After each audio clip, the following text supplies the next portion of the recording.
Bab 1097. Lin Yu sangat menyadari esensi dari mekanisme hadiah, mengetahui bahwa selalu ada manfaat yang tidak mencukupi, dan sama sekali tidak ada efisiensi yang tidak dapat disebutkan. 10. 100.000. Ketika Cheng Sen mendengar kata-kata Lin Yu, ekspresinya langsung terguncang, dan dia sedikit terkejut dengan tangan besar Lin Yu. Anda tahu, ada ratusan orang dalam permainan mereka, dan mekanisme hadiah Lin Yu gagal. Tapi itu puluhan juta. Cheng Sen menelan, dan bahkan beberapa anak buahnya di sampingnya menelan, merasa sedikit bersemangat untuk sementara waktu. Bukan karena mereka rakus akan uang, tetapi mereka juga manusia, dan mereka juga perlu menghidupi keluarga mereka. 100.000 yuan lebih dari pendapatan mereka selama setahun kerja keras. Tetapi bagi Lin Yu, jumlah uang ini seperti setetes air di ember. Tuan Ho, apakah Anda yakin? 100.000 per orang. Cheng Ken bertanya dengan tidak percaya. Dia tahu bahwa Tuan He selalu murah hati, tetapi dia tidak berharap Lin Yu akan melakukan banyak hal untuk menangkap individu kali ini. Menentukan. Lin Yu berkata dengan nada yang sangat tegas, orang yang akan saya tangkap ini membunuh guru saya yang sangat dihormati, jadi saya tidak bisa membiarkan dia melarikan diri. Tolong beritahu saya lebih banyak dan tolong bantu saya, saudara saya harus mengingat kebaikan kita. Huang Xinru mengajarinya banyak hal saat dia tumbuh dewasa, jadi dia memang gurunya. Begitu mendengar perkataan Lin Yu, Cheng Sen langsung melihat lurus, dan buru-buru berkata, Tuan He, jangan khawatir, saya harus menjelaskan kepada orang-orang di bawah ini. Kita semalaman malam ini, dan kita pasti akan menangkap anak ini. Biarkan saudara-saudara di bandara, persimpangan jalan raya, dan pinggiran kota memeriksa dulu, kalau anak ini kabur dari kota. Lin Yu berkata dengan suara yang dalam, meskipun dia menyimpulkan bahwa pengawalmu tidak akan pernah meninggalkan kota dalam waktu sesingkat itu, dia masih harus berjaga-jaga, dan selama orang-orang di luar bergerak, dia bisa mengelilingi pengawalmu di kota. Setelah menutup telepon, Lin Yu mengirimkan beberapa informasi tentang Mu Wei kepada Cheng Sen, dan Cheng Sen segera memerintahkan bawahannya untuk memberitahu semua orang di biro agar segera melanjutkan pekerjaan. Lin Yu, sebaliknya, menelepon Han Bing dan meminta Han Bing mengirim seseorang untuk membawa kembali tubuh Rong Hesu dan mayat orang-orang berpakaian hitam atau yang selamat dari para dokter misterius.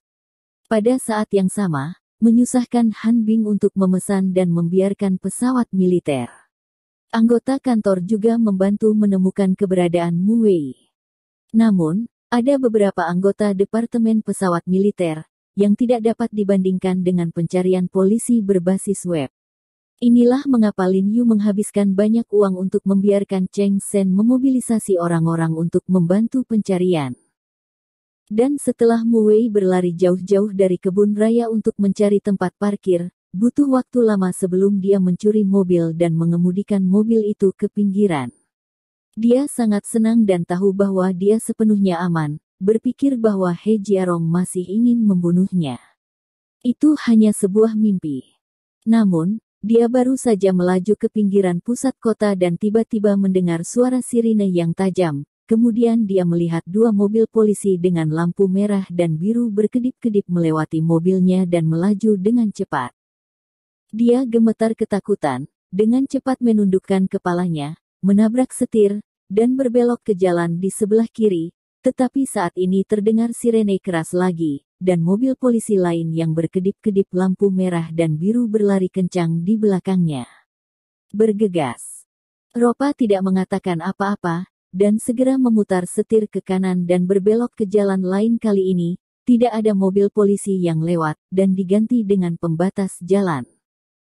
Saya melihat persimpangan di depan telah diblokir oleh beberapa mobil polisi. Beberapa polisi berdiri di pinggir jalan dan menyapa kendaraan yang lewat untuk menepi dan berhenti untuk diperiksa. Apa-apaan ini? Mu Wei menelan ludah, wajahnya pucat dan bergumam, ada apa dengan ini? Tiba-tiba ada banyak polisi. Mu Wei kemudian mengemudikan mobil di sekitar jalan beberapa kali, dan menemukan bahwa hampir semua jalan di sekitarnya dipasang di jalan, dan sebuah mobil polisi dengan cepat melewatinya setiap 10 detik. Mu Wei sangat takut sampai wajahnya berubah menjadi hijau. Pertempuran sialan ini terlalu besar. Apa yang harus dilakukan untuk mengeluarkan begitu banyak polisi pada saat yang sama? Sialan, bajingan merepotkan ini ditangkap oleh Lao Su, dan dia harus dibunuh. Mu Wei mengumpat dengan pahit. Dia tidak menyangka dia akan begitu sial. Dia sangat ingin melarikan diri, tapi dia mengalami ini. Seperti yang diketahui semua orang, dia adalah bajingan yang menyebabkan masalah. Jika dia tahu bahwa Lin Yu telah menggunakan pertempuran besar untuk menangkapnya, dia akan terkejut melampaui kata-kata. Dia mengemudi perlahan sambil memikirkan bagaimana cara bergegas keluar. Pada saat ini, ketika sebuah mobil polisi melewati mobilnya, tiba-tiba melambat dan berjalan berdampingan dengannya. Pada saat yang sama, kaca kabin mobil polisi tersebut terbuka. Seorang polisi berseragam melambai padanya dan memberi isyarat kepadanya. Jendela itu diturunkan. Mu Wei mengerutkan kening. Meskipun dia sedikit gugup, dia masih mencoba yang terbaik untuk berpura-pura tenang dan menurunkan kaca jendela mobil dan tersenyum. "Tuan, ada apa?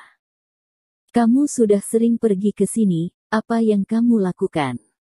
Polisi di dalam mobil polisi bertanya, lalu melambai, "Bawalah dan biarkan saya melihat KTP dan SIM Anda."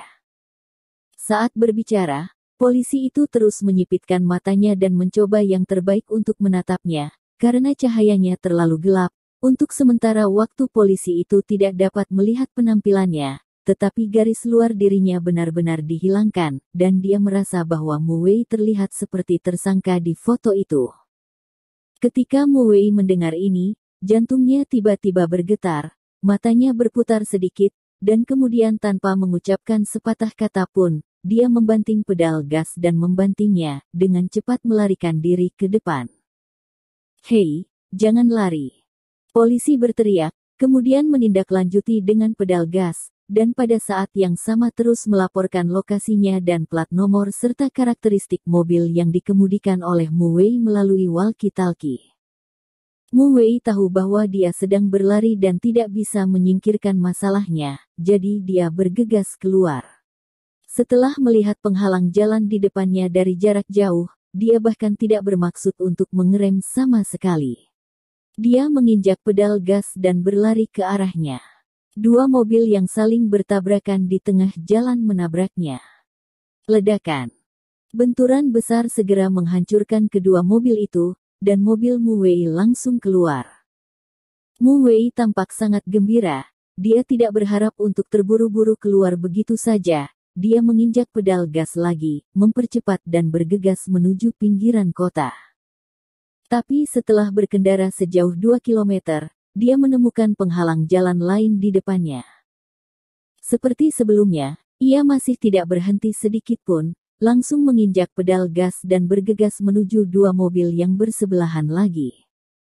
Tapi sebelum dia menabrak dua mobil kali ini, 3 kendaraan lapis baja SWAT hitam tiba-tiba muncul dari 3 sisi dan bergegas ke arahnya. Tanpa melambat, mereka menabraknya dengan keras tanpa menunggu dia untuk membuat apapun tanggapannya. Seluruh mobilnya dibanting dan dihancurkan, dan orang-orang langsung masuk ke dalam. Ketika Mu Wei mengangkat kepalanya, mulut dan hidungnya berdarah, dan lubang besar di dahinya dipotong oleh pecahan kaca. Dia terus mengeluarkan darah, hanya merasa kepalanya pusing dan bergumam dengan ekspresi tumpul, "Rumput. Sialan, ini, bajingan mana yang ditangkap kura-kura ini? Itu membunuh Lao Su."